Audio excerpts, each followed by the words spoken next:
Љубовта е свето нешто. Од љубов и за љубов се прави.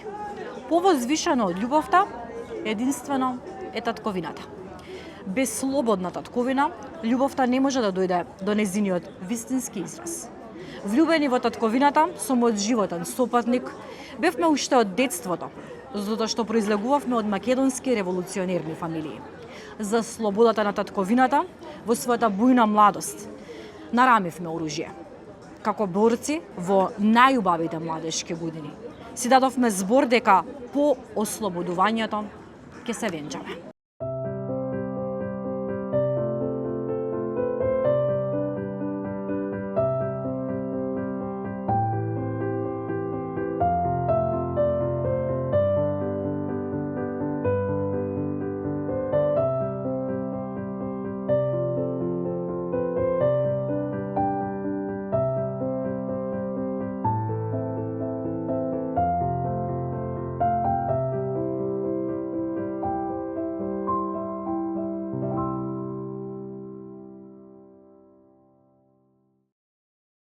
Во денешната мамавизија зборуваме за една мајка.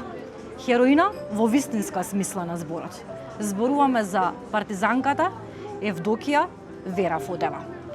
Жена по чии жили покрај крвта течеше и храброст. Во градите и биеше непоколебливост, а во мислите мудрост. Зборуваме за револуционерка и родолюбка. Жена борец.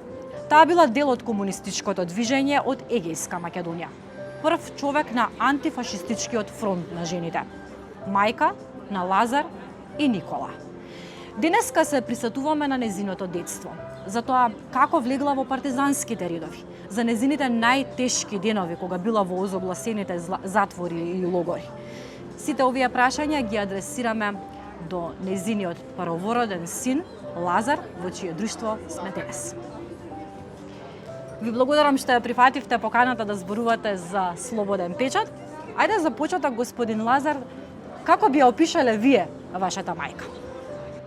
Тоа не е баш лесна работа, бидејќи не тоа што ми е мајка, меѓутоа се работи за навистина не секојдневна личност. Не секојдневна во смисол незиниот карактер и незината биографија, она што има поминато низ животот. Пред се таа беше многу харизматична. Многу харизматична. Таа харизма произлегуваше од незините психолошки карактеристики. Прво беше слободна во вистинска смисла на зборот. Во секој момент се чувствуваше автохтона, како да кажем, недетерминирана од ништо што е надворешно од незината личност. Второ, беше многу храбра, самоуверена беше и една карактеристика имаше што може би ретко има денес луѓето, имаше будност. Во секој момент знаеше околу нејзе што се случува, што ја чека и што било во претходните моменти, да кажем. Аналогно на ова ми доаѓа да ви го поставам прашањето, какво е чувството да се биде син на партизанка? Па не знам, на некој начин мене ме импонира што сум нејзин син, бидејќи за нејзе е многу пишувано, многу е зборувано и тоа во текот на целиот нејзин живот. Таа беше актуелна од вклучување во партизанското движење и комунистичка партија практично до крајот на нејзиниот живот. Еве ќе ви кажам, кога зборам до крајот на нејзиниот живот, таа умре во својата 85-та година, а претходната година дојдоа да снимаат играно документарен филм во кој таа се јавува на почетокот, а ја глумеше нејзе глумица Верица Недевска. Филмот беше финансиран од фондот за филм, од државата практично. Така да и во последната година од животот таа беше актуелна. Филмот се даваше во рамките на Сине Дејс во киноцентар тогаш. Таа за жал не дочека да го види. Премиерата? Не. Жалам. Така да од почеток до крај беше актуелна во повеќе сфери од општествениот живот. Ајде да одиме од почеток. Што знаете вие за незиното детство? Таа е родена во село Дмбени, Костурско, и родена е неслучајно на 2 август. Илинден. Таа е партизанка родена на Илинден. Ништо не е случајно во животот, нели? Точно, родена е на Илинден и се гордееше со тоа, а пак брат ми, роден 59 годиште, тој е роден на 1 мај. Се некако така се поклопуваше околу нејзината револуционерна биографија. Значи, родена на Илинден во село Дмбени, тоа е во Костурска околија, едно село така високо на 900 метри надморска висина, јас неколку пати го посетив, и е доста револуционерно. Така, например, од село Дмбени е Лазар Поп Трајков. Тука е оваа палатата што ја носи Карши хотел Бристол, го носи неговото име. Тој е илинденец, иначе 903-та загинат и славен, за него има многу пишувано. Исто така Лазо Поп Трајков, да. Го спомнав и Лазо Ангеловски и сега не можам да се сетам, Лазо Трповски. Лазо Трповски, нели, ВМРО-вец, меѓутоа член на Комунистичка партија на Грција. И тој е исто така од село Дмбени и мајка ми, ете. Какво било детството на Вера Фотева? Што таа ви раскажувала за незините почетоци од животот, незиното образование? Да, таа е родена како прво дете, имала брат, после нејзе, меѓутоа братот починал од најверојатно тогаш знаете болести како имало. Починал на 8-9 години. Мајка ми заврши основно училиште во селото, бидејќи тоа беше како бунтовно село, имаше и полициска станица нон-стоп 15-20 грчки полицајци и основно школо и амбуланта во таа смисла. Тука има завршено основно училиште, тоа се, да се разбереме, 4 години. И после мајка ми ја праќа во Костур, односно баба ми, мајка и, ја праќа во Костур да учи гимназија. Гимназија се сметало денешно 5-то оделение, па натаму. Меѓутоа, нејзиниот татко, кога имала 2-3 години, оди на печалба во Канада. Така да таа живее своето детство без таткото. Прв пат својот татко го сретнува 60 и не ме фаќајте за збор, мислам 68 година. Веќе девојка. Веќе жена. Да. И јас сум бил роден тогаш, тој нели мој дедо. Тоа е една средба, не би сакал многу да зборувам за таа. Меѓутоа, треба да се каже дека татко и постојано и праќал помош, додека она учела гимназија, и тоа разни предмети и пари. И сега интересно е, например, парите таа ги давала во организацијата. Ќе преминеме на организацијата, би сакала да позборуваме малку за незиното образование. На кој јазик учела тогаш? Она учела на грчки јазик, нормално, тогаш бил забранет македонскиот јазик. Учела на грчки јазик и нејзе во Комунистичка партија ја кооптира, односно ја заразува, да кажем, нејзината учителка. Инаку нејзе, тоа е интересно да се каже, нејзе ја викале бугарка селанка. И она сама кажуваше, сакаа да ми набијат комплекс со тоа што ме понижуваа практично, меѓутоа таа таков карактер беше што едноставно ги игнорираше. Нив тие ќе ми кажуваат мене, јас сум била селанка, а претежно тоа време во Костур учеле деца, нели, од средна и од, ајде да кажем, буржуазска класа, пошто тогаш ретко кој од селата, поготово македонци, оделе во гимназија. Меѓутоа, на инсистирање на баба ми, незината мајка, и на татко и од Канада, она се запишува во гимназија. Како дознава за партизаните? Велите дека учителката и спомнува, дознава како влегува во партизанските редови? Па не, таа прво 40-та година е примена на свој 14 години во младинската организација, благодарејќи на оваа учителката или наставничката, во редовите на младинската организација на Комунистичка партија за Коструско, а подоцна 43-та се вклучува како активен борец за време на ЕЛАС, односно на Втората светска војна во Грција. Како е нејзината мајка реагирала на тоа што таа влегува во партизани? Како?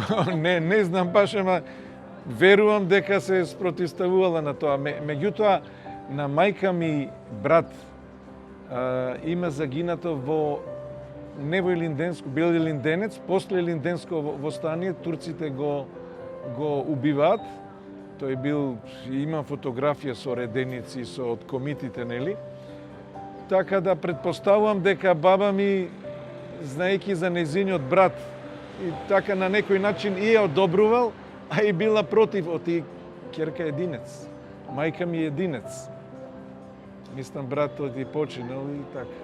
Какви биле нејзините партизански денови? Прочитав низ овие редови кои што таа ги напишала од нејзините книги дека не било воопшто лесно. Понекогаш немале ни што да јадат, биле принудени да јадат лисија. Тоа е најмалиот проблем со кој што се соочувале партизаните. Какви биле партизанските денови на една 14-15 годишна девојка? Девојче. Какви биле? Знам пред да почине, последните 2-3 години јас секој ден ја посетував, ако не секој преку еден ден, тука во центарот на Скопје, и цигара пушевме со нејзе. Ја ќе носев цигара и она ќе запали, и во овој контекст што ме прашавте, неколку пати рече, тоа што јас го поминав, вие да не го поминете. Што да, се е кажано со тоа, да. Инаку, таа беше, заради незината харизма, беше буквално лидер и многу брзо стекна популарност во сите тие Коструско, Леринско околи, кај што се водеа најголемите борби за време подоста на граѓанската војна. Таа била прв човек на АФЖ. Што се друго правела? Како била инкорпорирана низ партизанските редови? Кои биле нејзините функции како партизанка? Видете, она за време на ЕЛАС, тоа е Втората светска војна во Грција, значи која трае до 45-та година, како што е. Она е партизанка, има некои функции во четите, да кажам, и е прва пријателка со Мирка Гинова. Мислам, навистина прва пријателка, кога 96-та година има во Скопје свечена академија по повод 50 години од смртта на Мирка Гинова, од незиното погинување. Она, без да биде најавена, од први ред седеше до Киро Глигоров. Веднаш после конференцијето вели, ја ќе излезам да кажам за Мирка Гинова, што имат други да кажуваат. И она беше голем оратор. Со своето ораторство масите ги привлекуваше. И зборуваше едно 20 минути, во Дом на Арм беше тоа. После тоа френетичен аплауз имаше, а она ни читаше, ни едноставно збореше од срце, да. Со Мирка Гинова 44-та година преоѓаат во Битола, и она тука има една славна фотографија која е во музеот во Битола на најстакнато место ставена. Она е прва во колоната, на широк сокак влегуваат со бела марама, ослободување на Битола на 13 ноември. И едно време се учествува тука во борбите, во елиминацијата на балистичките групи во Западна Македонија, и после кога почнува граѓанската војна се симнува долу како учесник во граѓанската. Сега ме прашавте што беше таму. Значи, она со татко ми беа членови, што е нормално, на Комунистичка партија на Грција. Во рамките на Комунистичката партија на Грција се оформува организација НОВ. Тоа е кратенка од Народно-ослободителен фронт. Тоа е организација која ги обединуваше етничките македонци во рамките на грчкото движење. Таа заедно со татко ми беа членови на највисокото раководство, конкретно таа меѓу другото беше задолжена за АФЖ и беше после стана и раководител на се грчкото движење на АФЖ и некако АФЖ женските прашања женските прашања проникна целиот нејзин живот до крајот, до смртта. Една од ретките борбени жени која што се јавувала во тој период да биде рамо до мажите кои што се бореле со пушка на рамо, таа низ книгите раскажува дека имале навистина тешки денови, имало денови кога не можеле да стигнат до селата, до куќите, откаде што зимале храна, откаде што селаните им помагале. Да го раскажеме тој момент кога немале што да јадат, немале ни вода каде да се напијат. Видете, тоа е граѓанска војна. Во граѓанската војна не се знае кој ти е пријател, кој непријател. Може за секој ќош непријател да биде. Значи, друго е војна меѓу две армии, друго е граѓанска војна. Па има една случка на Вичо планина. Знаете, конфигурацијата е таму што има многу високи планини. Грамос е, мислам, поголем планински венеци од Чар планина. Мислам дека е најголем на Балканот, како маса. А тука и Вичо планина, преку 2000 метри висока. Таму се Небеска и Клисура, славните села од Илинденсково стамие. Да се вратам на вашево. Значи, тоа е планински и многу шума има. И сега тие нормално се криеле, не знаеш кое село е непријателско, кое е пријателско, бидејќи имало и многу гркомани меѓу македонците. И има една случка, навистина е за во историја да влезе. Тоа е 47 или 8 година, не е ни важно. Англичаните откриваат дека тие се тука на некој простор во шумите. Они храна нема. Отсечени се некако, не можеле да излезат од шумите и јаделе што ќе нашле. Корени, буквално корени, лисија. Меѓутоа, овие англичаниве го откриле изворот на вода. Го откриле изворот на вода и го ставиле стража. Сега без храна и некако ќе јадеш и земја ако треба, ама без вода не може. И што се случува? Овие решиле, четата, колку биле, 10 души, да ги нападнат овие што го чувале изворот. И чекале смена на стражата, се извршила смена и вика, сега овие уште не се етаблирани, вика, ќе нападнеме, ќе ги отепаме, да употребаме гејскиот збор, ќе ги отепаме. И почнале полека, овие приметиле во англиски униформи војници, и кренал еден од нив бело знаме од англичаниве. И ние се доближуваме да ги ликвидираме. И вика, едниот го трга реверот и гледаме беч со ликот на Ганди. Сега што се случува? Ганди 49-та Индија добија независност, ама тогаш се тој отпор гандиевски. Меѓутоа се уште се под англичаните. И англичаните земале, замислете, индици да се борат против македонци. Во Грција. Што правеле индици во Грција? Ето, тоа се парадоксите на војната. Не бил лесен животот, не биле тие лесни денови за Нејза. Не можеме се да постигнеме, да раскажеме, на топло ќе препорачаме на гледачите да ги прочитаат овие книги и да дознаат како таа од душа раскажува за сите случаи со кои што се соочувала. Во една прилика, барајќи низ преписките на интернет за Фотева, прочитав дека некој поставил прашање колку злосторници убила и таа одговорила до 40 броев, потоа не знам колку. Да, тоа ми го има и мене кажано. И таа интересно велеше, она имаше повеќе рани. Меѓутоа, ниедна не беше смртна рана. На нозете, на рацете, овде. И викам, како ти не загина. Па вика, ја не се плашев, ја кога ќе доаѓа од Карши, ја на нив. А вика, тие што се крие, па нив куршум ги погодуваше. Сакам да кажам, кај нејзе преовладуваше емотивното над рационалното. Не, нормално, она беше рационална особа. Меѓутоа, на некој начин е така да се изразам, емотивното беше над рационалното, всушност тоа е и секој пат така. Ние кога донесуваме одлуки, колку и да мериме рационално, на крај со емоција преседуваме вака ќе биде и точка. Емоцијата е Кај незе тоа беше изразено, да.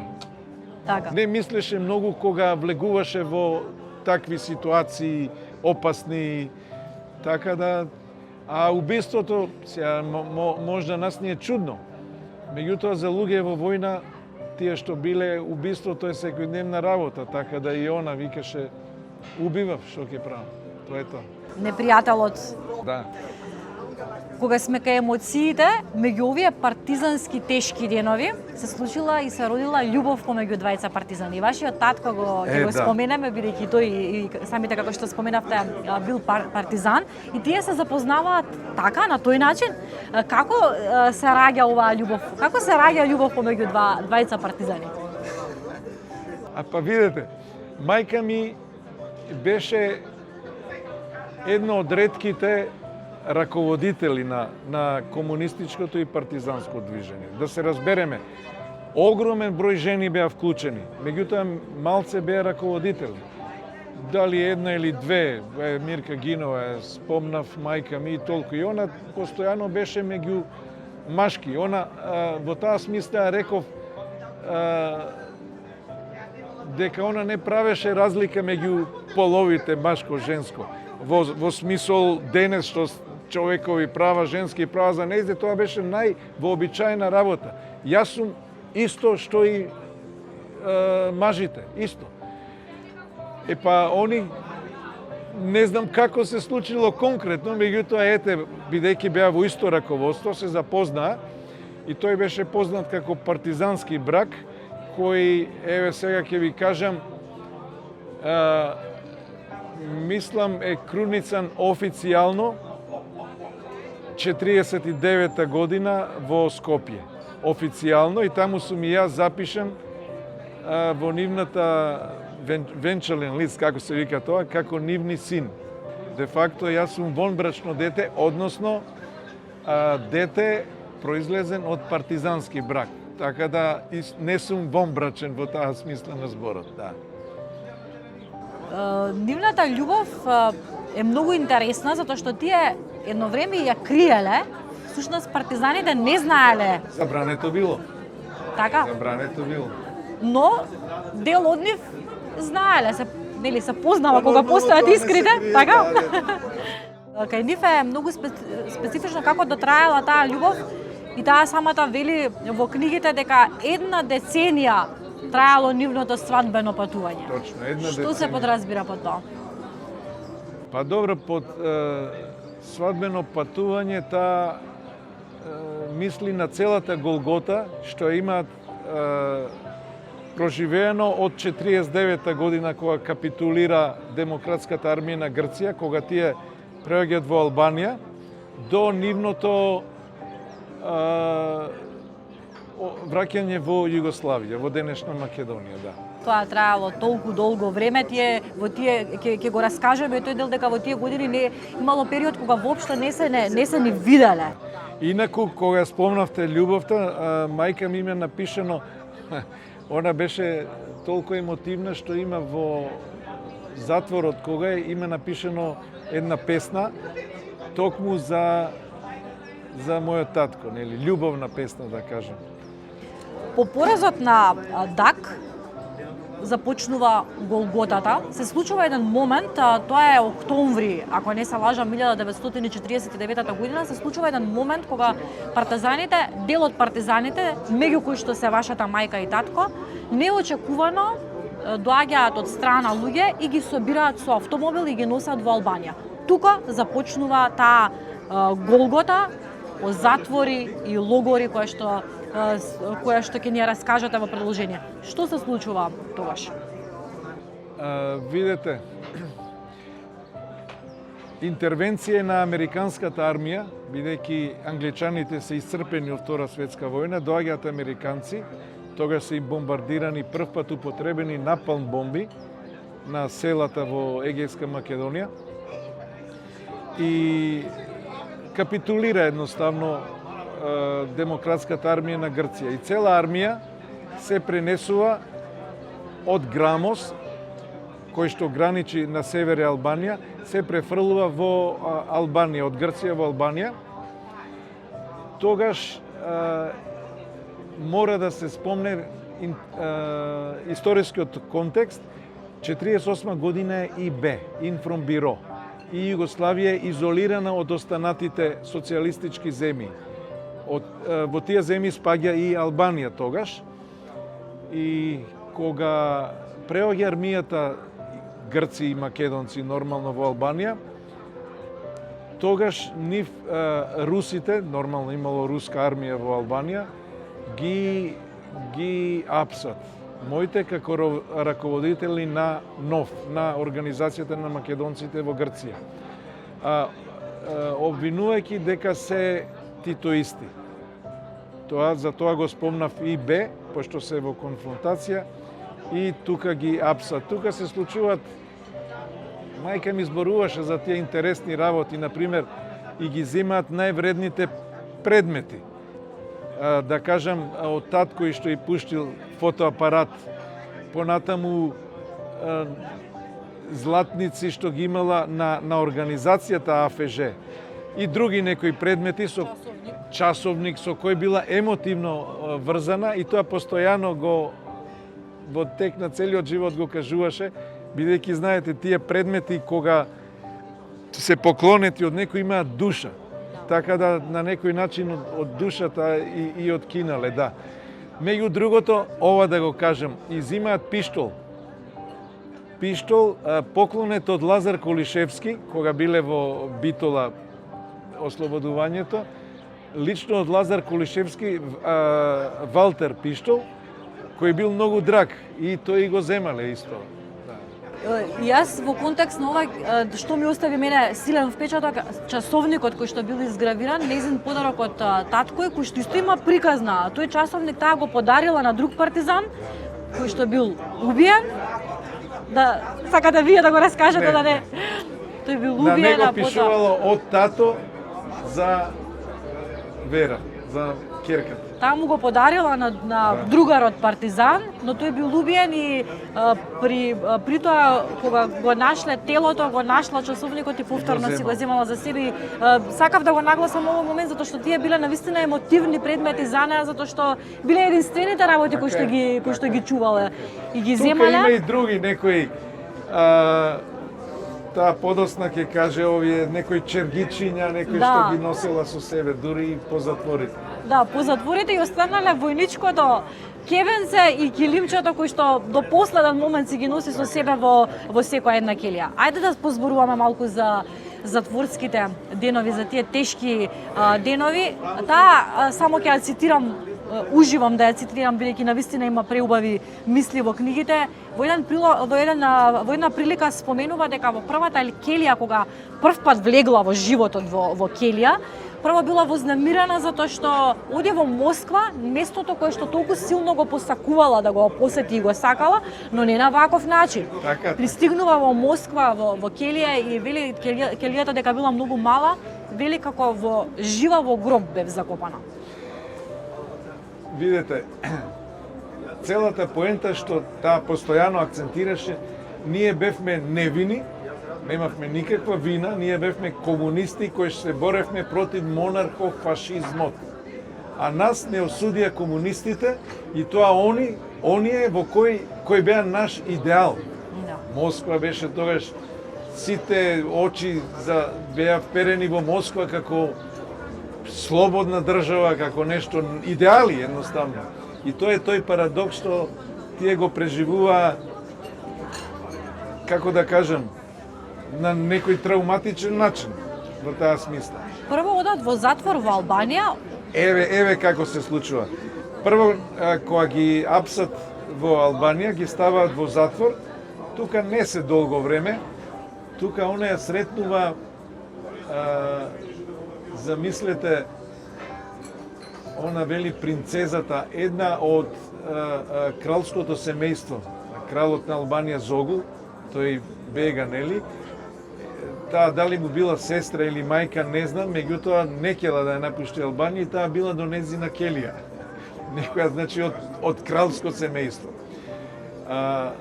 Од тука ги цело раководство ги ставаат со теретен брод скришно да пројдат преку Босфор, таму Мраморно море и во Одеса ги, дали беше Одеса, дали не ме фаќате за збор, ги растоваруваат во Русија како компири да се товар и ги носат за Москва. Тука замислите колку биле тие луѓе идеалисти, вика сега ќе не носат сите од раководството во некој колхоз на превоспитување, каде што ќе ни држат предавања за марксизмот, комунизмот, само татко ми викаше ќе не стават во некој затвор од Петар Велики. И така и се случило. Сега ги носат во Москва, во затворот Љубљанка, тоа е директно под КГБ. Значи не е под правосудните органи, него директно под ингеренција на КГБ и од тука ги носат во затворот Лефортово. Лефортово е и ден денес затвор во најстрог центар на Москва.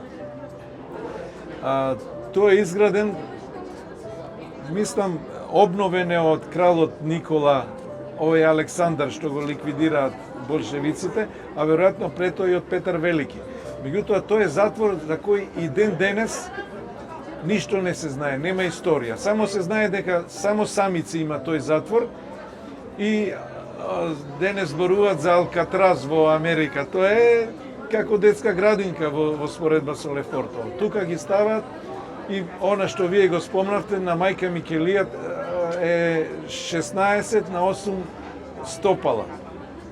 И цело раководство секој во самица и цело време додека се во затворот нема комуникација меѓу нив.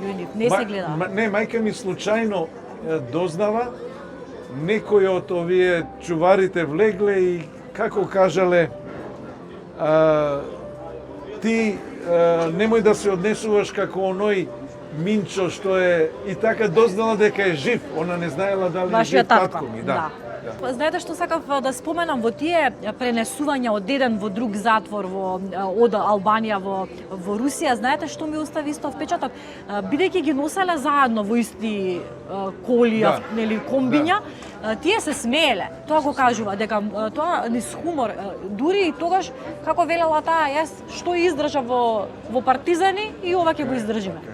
Таа постојано вели кога исследниците ја прашуваа нон-стоп кој си, што си, постојано велела ќе издржам, па што сака нека биде. Све издржав, па овие нема да ги издржам. А за што се работи? Значи цело време, секој ден, во исто време, во ист саат, истите прашања, со тоа го има во филмот, со сијалицата осветлена лицето, истите прашања. Кој сте, што сте вие и признајте дека сте империалистички агенти. Абе како вика, ја бев комунист, се борев против империализмот, вие ме осудувате токму за обратно нешто. Ке издржам, па што сака да биде. Тоа е незината карактерна црта која се граничи со тврдоглавост. Таа ништо не признаваше, дури по некој пати кога ќе сгрешаше, јок стори го, вие не знаете, јас знам. Колку време траеле тие испитувања? Колку често ја прашувале истите прашања? Видете, она е година и пол во Лефортово. Пред тоа и после тоа извесен период во Љубљанка. И она велеше, ако се соберат сите затвори и оној во Албанија кратко време, околу 32 месеци, тоа се 2,5 години севкупно.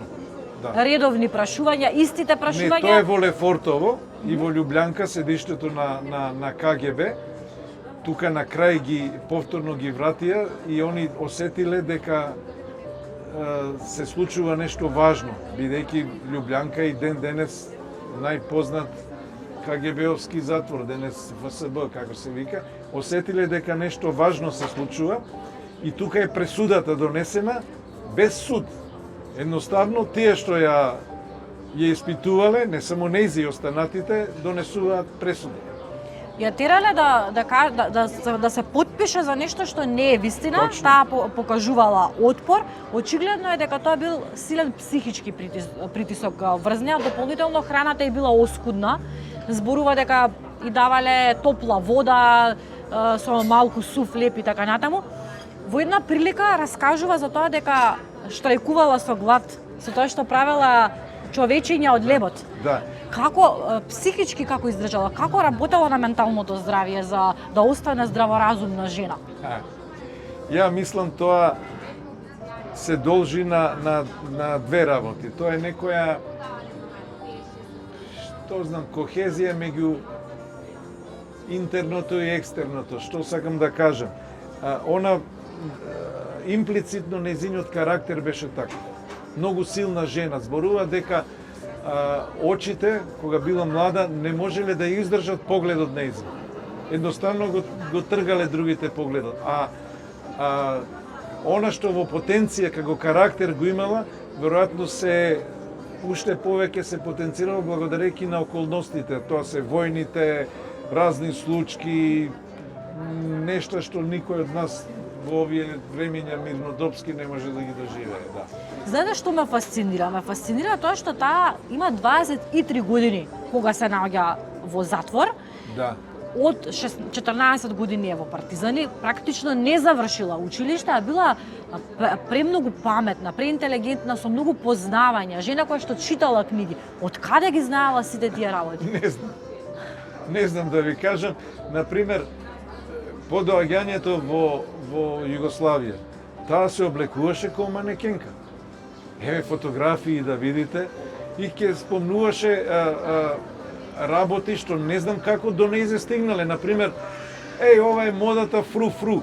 Ние не знаеме, тоа било во Америка, кога жените оделе, некои сукњи, не знам, свилени какви носели, им шушка она, знаете, и го викале фру-фру. После велеше, ова се шешири шантиклер, некоја европска мода од меѓу двете световни војни. Ама како до нејзе стигаат тие работи, како ги пантела, ја не знам. Стварно не знам. И исто за готвење, например, она во Казахстан беше, кога беше под присмотра, да кажем, во кујна работела во медицинскиот факултет во Алма-Ата, и таму ги научи сите овие јадења. И тука ги правеше манти, например. Манти сега се спомнува, доаѓа од Босна. Таа знаеше манти пред 30 години да прави. И такви некои работи. Мислам, постојано беше со времето нејзин. Она беше будна, спремна, имаше будност. Да. Будност во смисол, во секој момент знаеше каде е, што е и ги абсорбираше, ги примаше работите. Келијата која што ја споменавме, Келија 105, поминала најдолг период од животот, но сакав да го споменам моментот дека имале неколку вечери, тоест имала неколку вечери што ги поминала во Келија каде што имало вода. Келија која што била практично не без услови за нормален живот. Да. Практично таа не можела ни да седне, ни да легне таму. Ништо, Тоа била да стои Келија само. Што да ви кажам? Ни мене не ми е јасно како издржала. Ни мене не ми е јасно. Постојано вика, овие стражариве отвараат тоа решетки де да дзиднат што права, и ја им пркосев. Едноставно им се спротивставувам. Што сакате, што да гледате? Таму она има една епизода, сега дали беше ова, кога гола ја се облекла. Сосем гола, ама жена, нормално, па со шмрк ја миеле, не знам што таму. И таа дури по гениталиите ја фаќала. И ова земала ја турнала, ова се спротивставила. Сега пустила од лебот, спомнавте, оно лебот правила војниците ги правела. Да, ама не, она рекла што правите, вика, ние сме армијата на генерал Маркос. А она веројатно лебот го правила за да може да сочува пошто све им зимале што не е дојадено за да го после да го јаде. Така некако. Си чувала Да, резерва некоја. Уште нешто сакам да цитирам од Нејзе, во тие искази никогаш не ја кажала лагата, секогаш ја зборувала вистината до последен момент и вели само човек кој што лаже може да сгреши. Ја водела таа мисла. Има нешто интересно за Нејзе, како тоа имала огледало во ќелија. Овој чуварот затворски се изнервирал како е средена косата нејзина, постојано. Да, вика, многу едноставно, тоа е нејзината снаодливост. Вика, кога ми носеа чај, јас се гледав, чекав да се рамна да стане површината и се огледував во чајот, вика, во водата. И така, да. После имала скришно, тоа е снаодливоста. Под реверот имала овие шпенагли и конец. Вика, постојано носев игла, конец и шпенагли и за време на војната. Знаев дека во даден момент ќе ми се најдат. Да, шпенаглите добро и се нашла, така дознала каде се партизаните, напишала во тоалетот кога била со шпенаглата и така дознала дека се тука незините другари. Сакам да го споделиме моментот и со денот на жената 8 март 1950 година. Овековечен филм за меѓународниот ден на жената, тоа се работи всушност за денот на жената 8 март, вториот меѓународен конгрес на жените кој што е одбележан во Будимпешта. Бил направен филм во кој што била и таа не ни знаела дека е сега еден од тие што биле во затворот, што ја испитувале преведувачите, го гледале филмот. Што и рекле тогаш? И рекле Верочка тогаш, Верочка вика, те гледавме на филм. Ова поима нема, 50 година е во затвор. Сега што и рекле, сега ни ја не можам да се сетам, ама морам да кажам, пошто таа беше АФЖ, нели? Да. Кога доаѓаше 8 март во Југославија тука, задолжително се облекуваше во тегет одело и ставаше црн карамфил. И тоа, она беше многу маркантна жена, убава жена беше. И секој пат, дури мислам и намерно сакаше да се издвои, да го потенцира, еве, ова е денот на жената. А ова со филмот е стварно фасцинантно. Сега не можам да се сетам стварно што и рекол тој, меѓутоа има слична случка со овој англискиот новинар, така, да, на Кајмакчелан, тоа се случува 47 година, доаѓаат интервју да прават. Со Нејзе, тој со жена му доаѓа и ја интервјуираат, тука е интересно како се однесувала со нив. Воопшто, мислам, ставајќи се на исто рамниште со англичаните и тоа директно, вие сте ова и она, мада тој викал, и јас сум член на КП на Англија. Да. И со истите тие се сретнуваат 48 година на Конгресот во мирот, мислам во Будимпешта беше, или Констанца, не е ни важно, во Романија. И таму ова жената на новинарот вика, читајќи и гледајќи за тебе и јас станав член на Комунистичка партија на Англија. А мислам, сега не сум сигурен, ја измешани ми се работите и малце сум возбуден, и тие го гледаат тој филм. Тоа е нешто стварно чудно. Интересно е кога сме кај тие новинари на почетокот и ги напаѓале, велеле дека сакале да стигнат до нив и дека наводно партизанките биле неугледни жени, но таа тука застанува во одбрана, дека тие биле со... Точно, ништо не сме помалку од вас англичаните жените. Ај ова да споменам, кога спомнавме англискиот новинар со сопругата него, она за време на војната си има сретнато со многу познати личности. Например, Пол Елијар. Пол Елијар е еден од основачите на движењето на надреализмот во светски размери. Тој доаѓа во некоја мисија во граѓанската војна, се сретнува со Нейзе. И она вика, дојде од тија поет, тој е светски поет, денес познат. 52 година умира, иначе е член на Комунистичка партија на Франција. Вика, дојде еден поет, све го изнакажа, вика. Сакам да кажам, ги ставаше на исто рамниште како себе си. Без никаков комплекс, едноставно тоа им беше својствено. Јас сум човек, ти си човек, што има сега да... Не признаваше авторитети, не во смисол на хиерархија. Почитуваше хиерархија, али во смисол ако е некој надреден командант, тоа е во ред. Ама авторитет во смисол некој поголема личност од мене или поважен, тоа не доаѓа предвид. Што се случува по Москва? Каде одат и кога, после колку време се сретнуваат со вашиот татко? Вака, значи во вториот пат кога ги носат во Љубљанка, тука е донесена пресудата, осудени она и мајка ми на 8 години логор.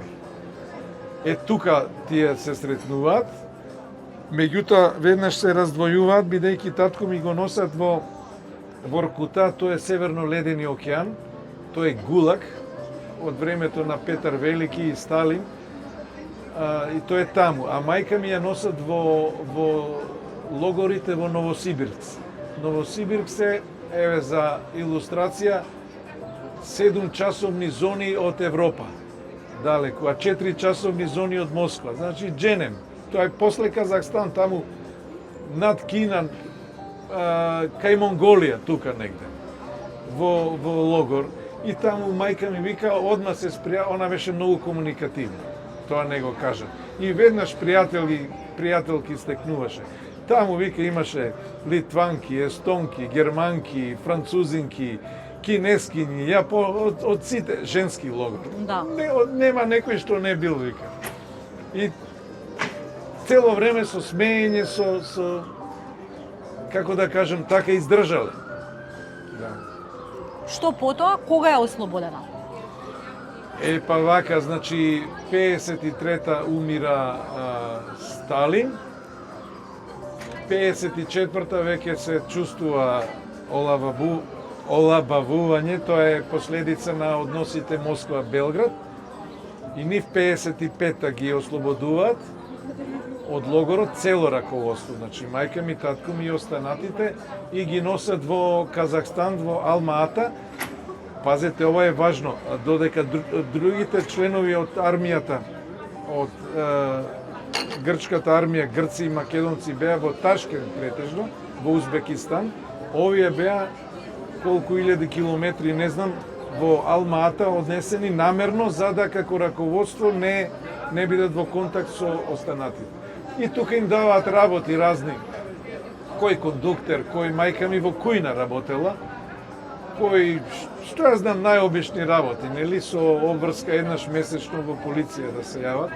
И тука веднаш се зближуваат со русите, со русинки, мајка ми зборува, пошто таква беше комуникативна, да, и многу сакаа со нејзе да се дружат, верочка, и тука и рускиот јазик перфектно го научи и така. Доаѓа тој еден многу важен ден, кога и соопштуваат на разглас дека е ослободена и го читаат нејзиното име. Таа била на кровот на некоја барака нешто поправила и одозгора скокнала и не знам што и рекол овој, завршија работата, од тие чуварите и он и рекол, ти да ја завршиш сега, ја нема што да ја завршувам.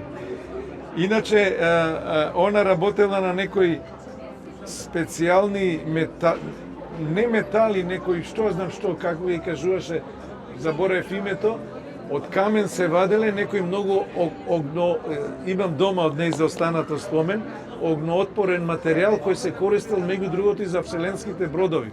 Меѓутоа тешко се вадел, неверојатно тешко од тие карпите, и она рекла, јас сум ковач по образование, стаеле ковач да биде, замислите. Во логорот ковач, жена ковач. Жена, да. Откако е ослободена, тргнува на пат накај дома. Што се случува тогаш? Тоа е 1900, како да го, тоа е 1956 година. Сакам да го споменеме моментот во Казахстан се среќаваат со таткови, тука веќе Заедно живеат. функционираат заедно, да. Цело раководство, нив им дале еден стан и рекле други останативи, ние во една соба ќе спиеме кој на под, кој на, а вие како брак партизански, посебна соба им дале нив. Тоа е таа љубов и што се случува по таа? Сега во таа соба веројатно јас сум зачнат. Имено што се работи. 56 година доаѓа Хрушчов, тогашен председател на Советски сојуз, доаѓа во Казахстан. Бидејќи Казахстан е многу значајна република и ден денес како самостојна е многу значајна за Русија.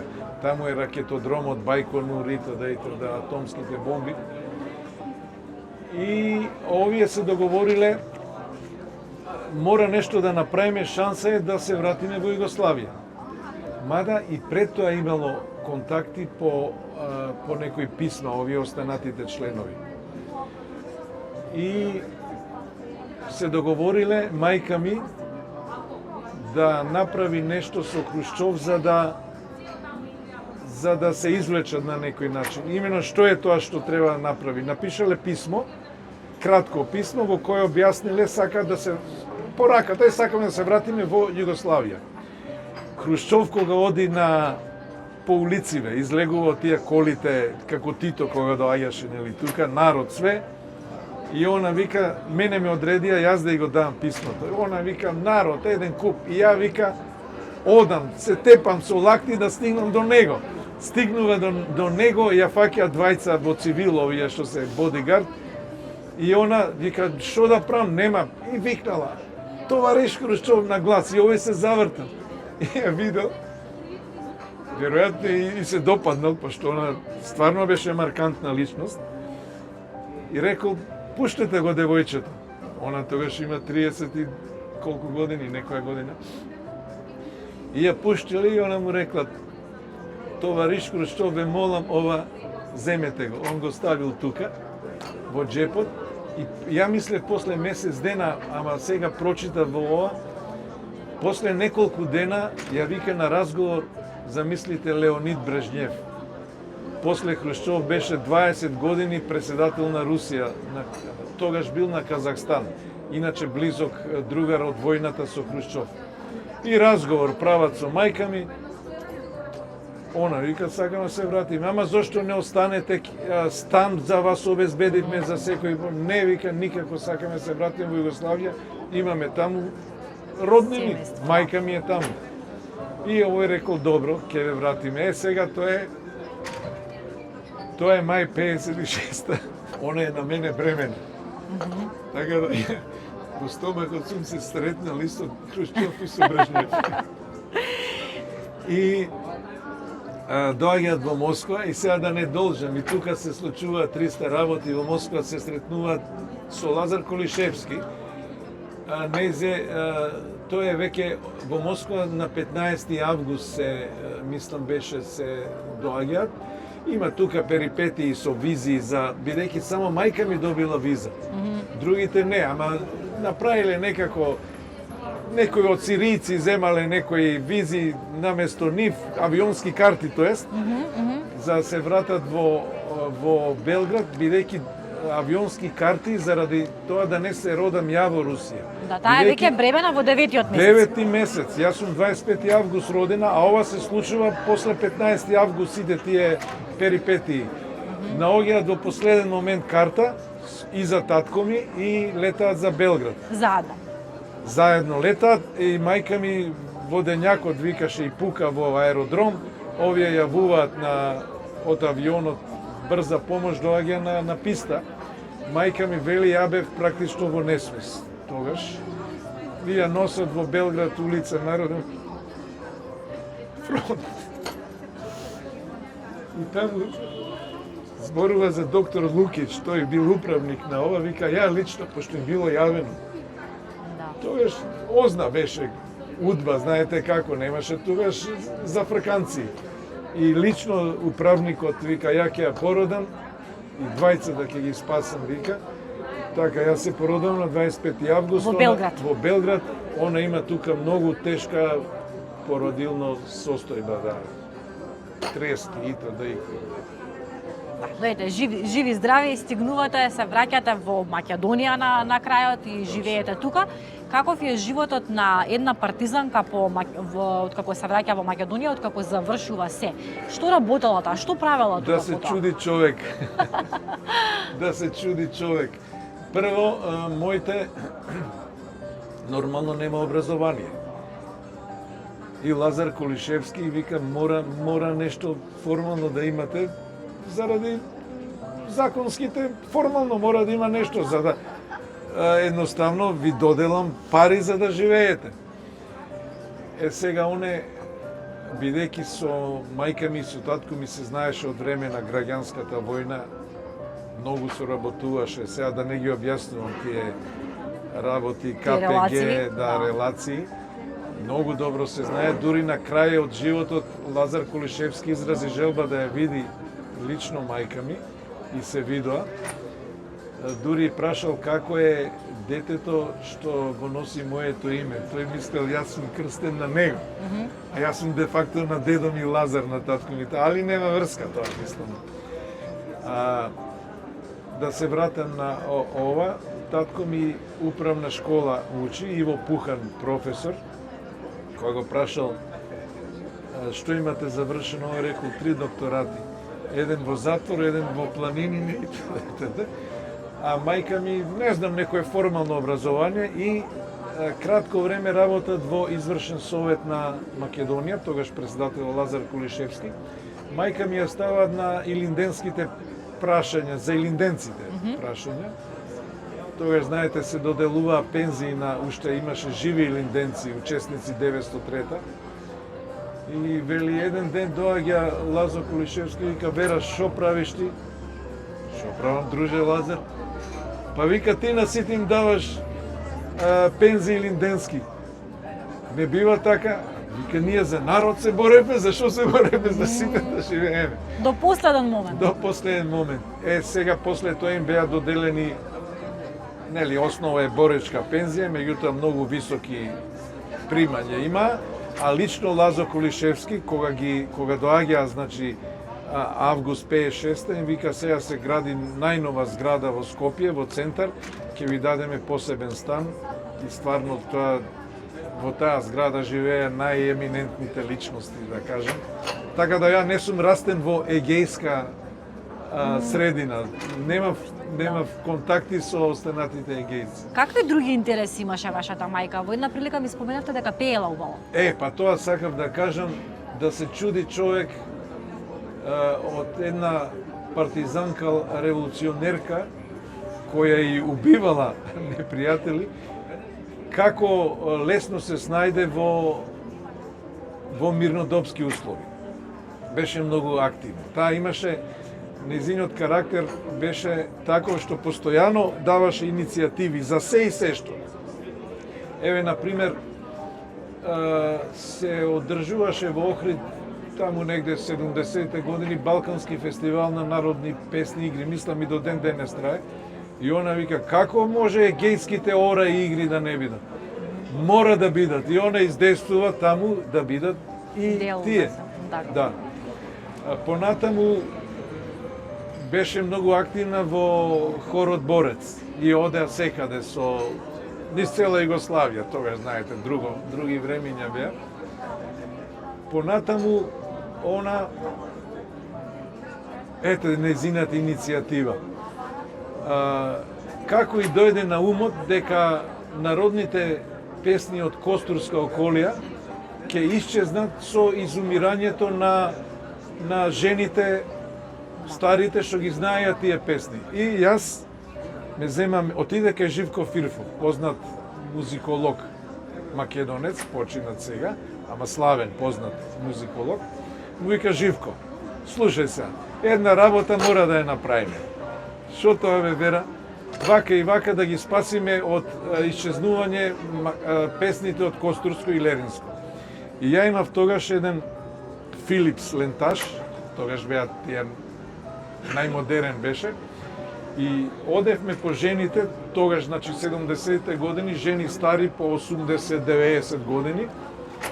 И јас кога ќе им го наместам микрофонот, ни вака се срамеа, мислеа, кој знае што е тоа, За да ги соберете срам им сите. беше, да. Да. Они пееа, Фирфов ги мелографираше и сите како нотни записи ги испратија во Женева, во седиштето на УНЕСКО како културно богатство. Меѓу нив, морам да кажам, е Шекерна песната, сочувана и Аморчуни и Костурчанки, денес многу познати, дури и србите ги изведуваат, благодарејќи на нејзе. Иначе таа ја основа групата Костурчанки, има плоча издадена, продукција грамофонских плоча Београд, ПГП, нели?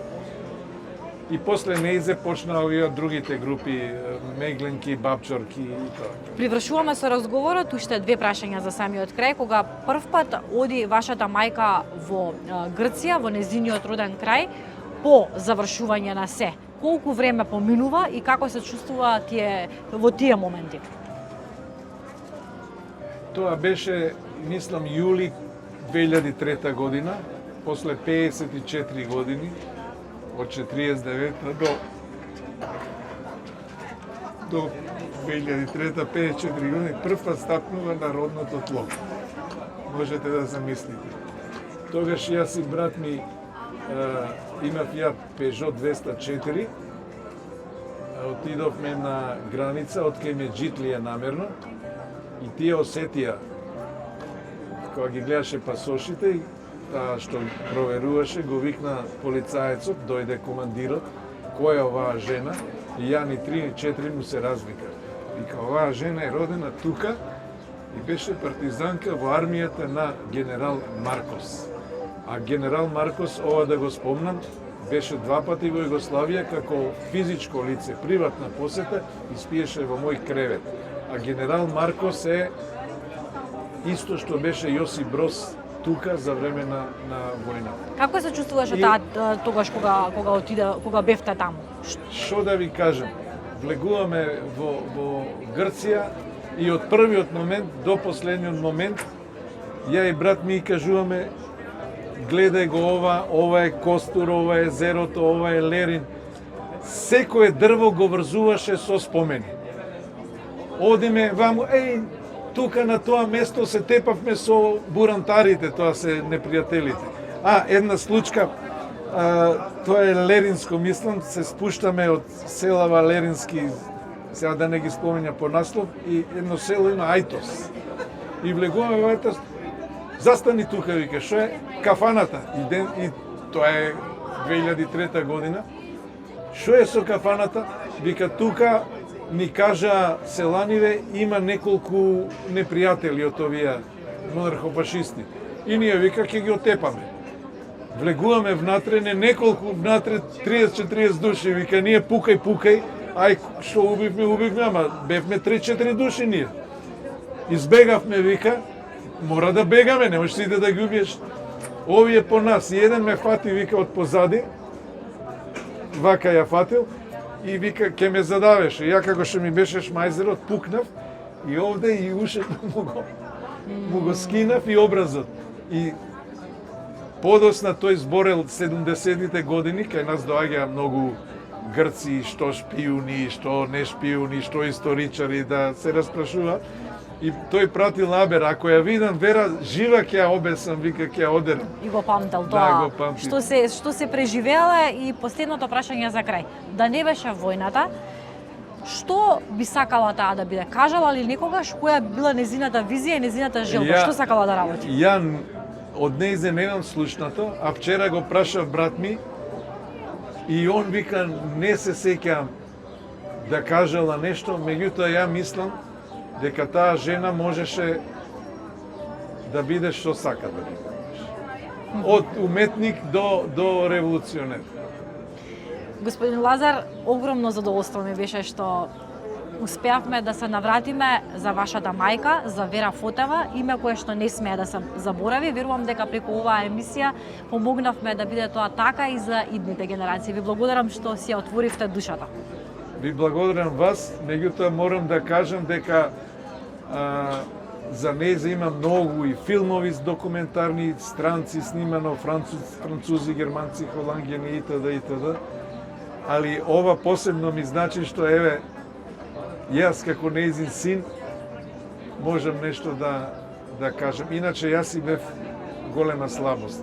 Морам заради настанот како пороѓај. Како се почнало? Ви благодарам уште еднаш. Благодарам, почитувани, верувам дека ви беше интересна и оваа епизода на Мама Визија. Раскажавме нешто што е навистина специфично, една вистинска приказна за мајка, во вистинска смисла на зборот хероина, за една партизанка. Зборувавме за Вера Фотева.